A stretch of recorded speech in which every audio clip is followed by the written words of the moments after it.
मी एवढंच सांगेन, त्या वेळेला ती जी घटना घडली होती तेव्हा मी म्हणजे मुंबईवरून आपल्या घरी चाललो होतो मी जूला. तेवढ्यात एक फोन बांद्रा क्रॉस केल्यानंतर मला आला, नार्वेकर, मिलिंद नार्वेकर यांचं. दादा साहेबांना बोलायचं आहे. मी म्हणलं कोण साहेब? नाही उद्धवजी त्यांच्याबरोबर मी आहे, ते गाडी चालवत तुझ्याशी बोलायचं आहे. म्हणलं द्या. बोलायला सुरुवात सांगतो मी. त्यांनी घेतल्यावर मी म्हणलं जय महाराष्ट्र साहेब बोला.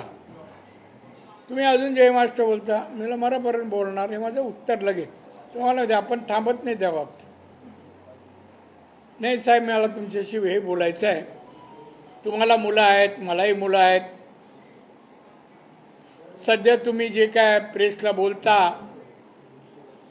आदित्यचं नाव घेता, माझी विनंती आहे आपण त्याच्यामध्ये त्याचा उल्लेख करू नये असं मला वाटतं, म्हणून विनंती करायला फोन केला. मला उद्धवजी एक गोष्ट लक्षात ठेवा, एक तर मी अमुक ठिकाणी अमुक ह्याच्यात कोण आहे याचा उल्लेख केला नाहीये. निरपराध एका मुलीची अत्याचार करून हत्या झाली हे मी म्हणतोय, आणि त्यांना अटक व्हायला पाहिजे हे मी म्हणतोय.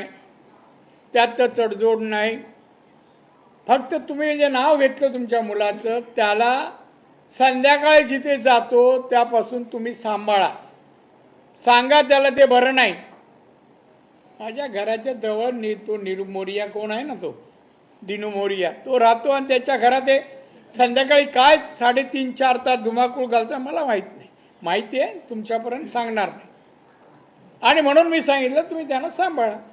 साहेब मी पाहतो, मी सांगतो, पण तुम्ही जरा सहकार्य करा. ठीक आहे, ठेवलं.